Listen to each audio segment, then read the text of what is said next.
So, hi everybody. I want to welcome the amazing Karen Knowler, who I have known for a very long time. First, before I met her, as an incredible expert and somebody who was all about how to eat plant-based raw food that was really good for you. And she was actually one of the pioneers of this movement in Britain, at least. And I've been a long time fan of hers. And then I had the privilege to be working with her on a couple of masterminds along the way. And you know, it has been such a fantastic experience. So I rushed to get her signed up when we thought of Plantathon, because she was the one person that I really wanted on. And well, I mean, you know, thank you so much for joining me, Karen. Your bio and everything else is actually going to be posted on so people can find out more about you. But thank you for joining us. Well, thank you. Good to be here. You can see the sun is shining on the blessed at the moment. Yeah, and in Britain, that's actually a miracle all of its own right now.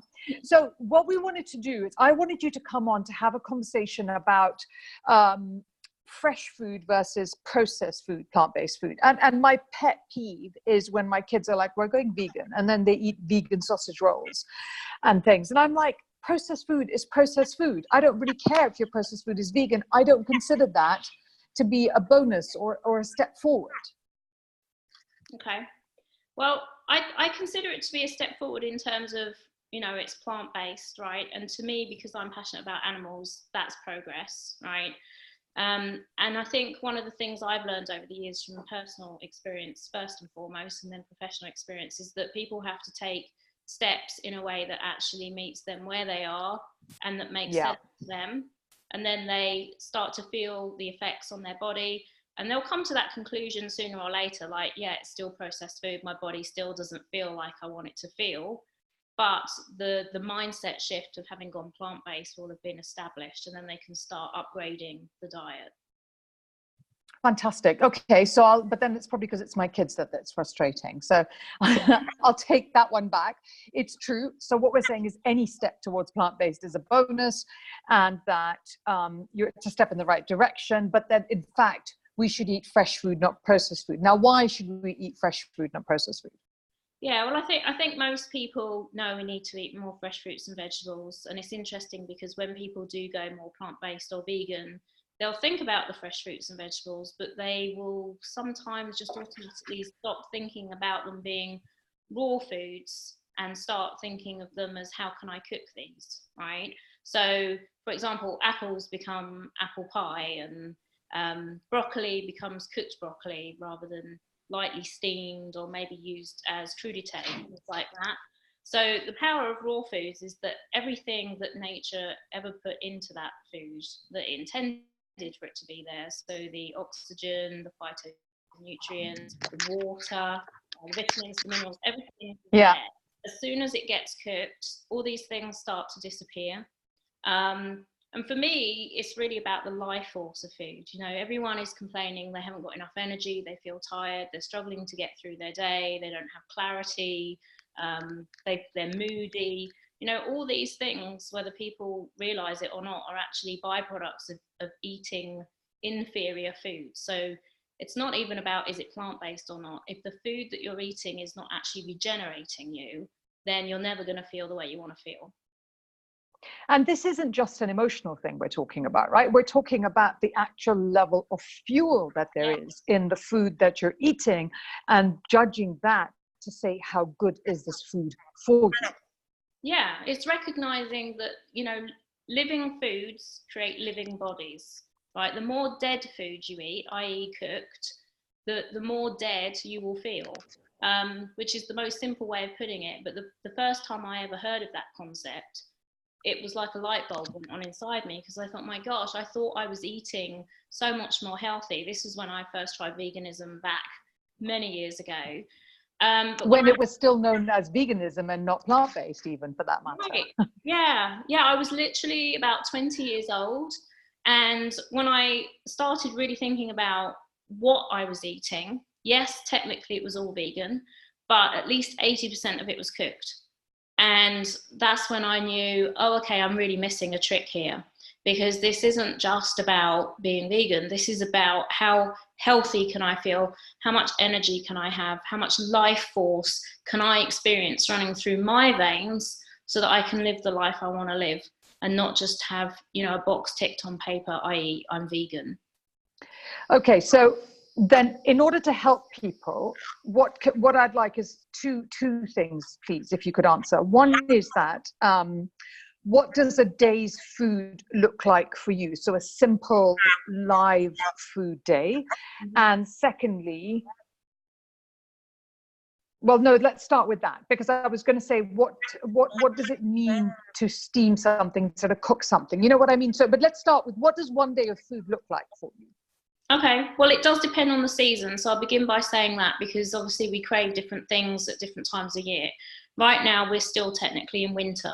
So for me, in the summer, I'm more likely to have a green smoothie or fresh fruit for breakfast. But in the winter, it's more likely to be oat-based. And so I would have oats, raisins, fresh fruits mixed in there, a plant-based milk, which I'll make by blending raw almond butter with water for speed to make the quickest almond milk. Ooh, I like that idea. What kind of mixed, how much almond butter to water?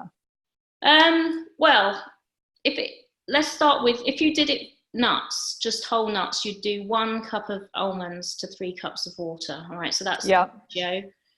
So when it's actual nut butter, I just do it by eye, but it's generally going to be somewhere between a teaspoon and a tablespoon, that kind, and then like a mug of water, right? And then that gets poured on the muesli, right? I may add in some nuts, some chia seeds. It really is whatever I feel like. And this is a classic recipe that I've been teaching people for years, because as long as you have some good dry ingredients in your store cupboard, so you've got the oats, the nuts, the seeds, the dried fruit, great, that forms the foundation. You can have things like dried coconut and add that in. You can add cinnamon, things like that. And then you need some fresh stuff. So it might be banana, apple, blueberries, raspberries, strawberries, peach, whatever. Mix it all up, pour on your almond milk, and it's amazing. It keeps you going for hours. So yeah.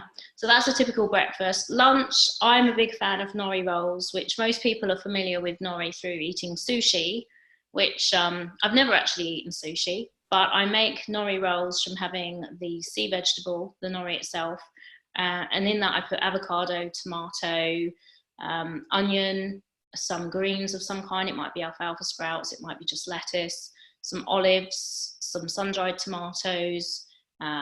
Sometimes I'll make like a nut dip and add that in, roll the whole thing up, and I'll have a couple of those, very satiating for lunch. I love that idea, because that's actually massively portable as well. Oh yeah, and I timed it once actually, because I've written many articles over the years, and one of the biggest objections people have is like, oh, all this stuff just takes too much time. I'm like, actually, no, I timed it. To make 2 nori rolls took me 4 minutes from start to finish, right? True, but you had all the ingredients and you had them chopped. But I agree. It still is, you can put whatever you have in your fridge into it. Yeah, I didn't even have them chopped. This was literally like, just get everything out the fridge and then do the chopping, the rolling, like all of it. The whole thing was 4 minutes. And I thought, you know, most people would go and stand in a sandwich shop for more than 4 minutes, right?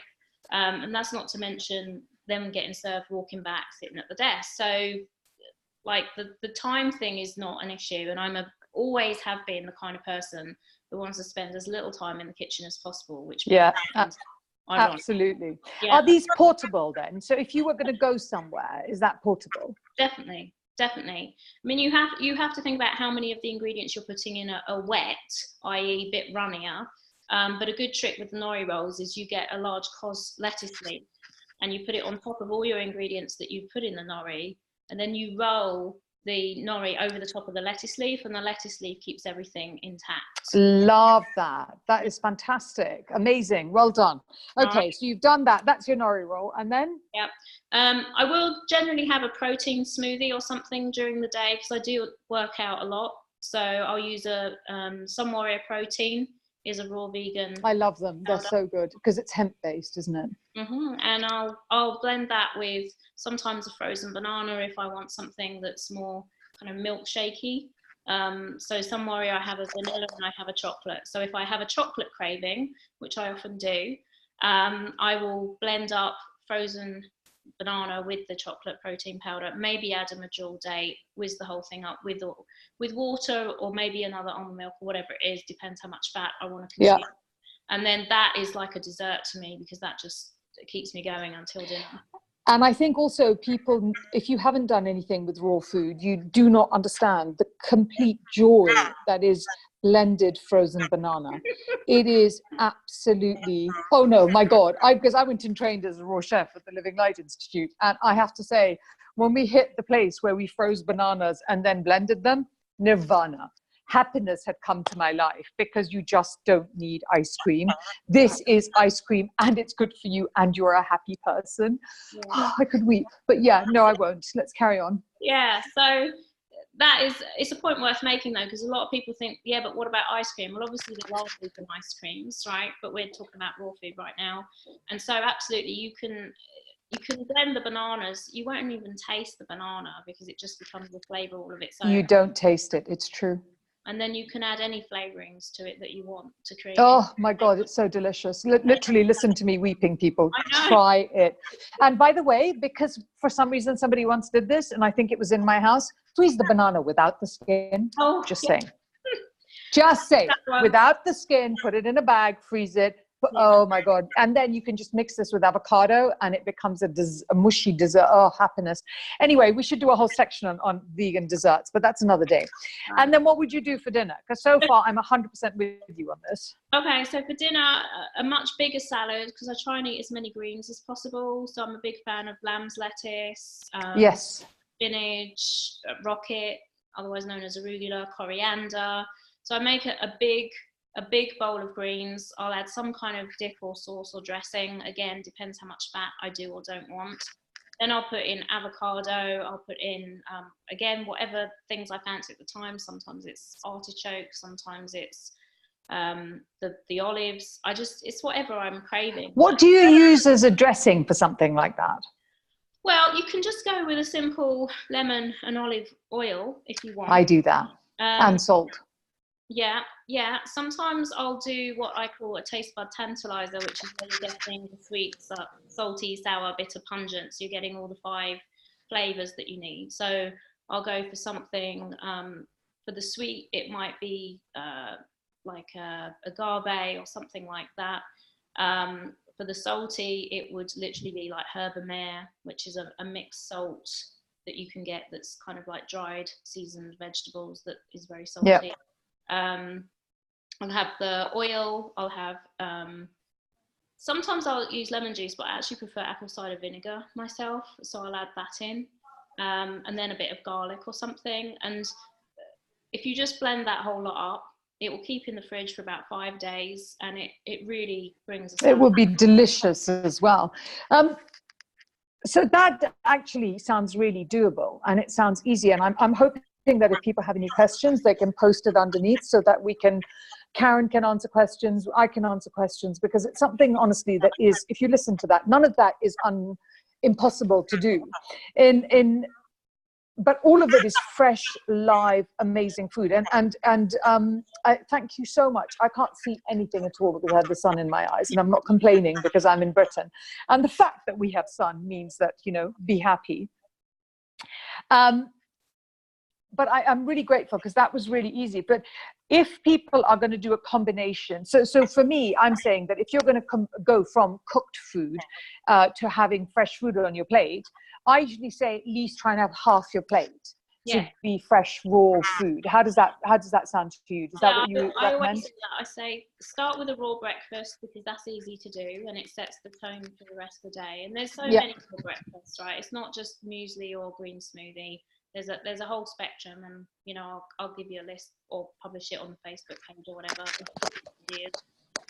But if you have a totally raw breakfast, or at least as much as you can, and then go 50% by volume on your lunch plate, your dinner plate. Yeah, it is just salad. Like, it doesn't have to be living like Culinary Art Institute.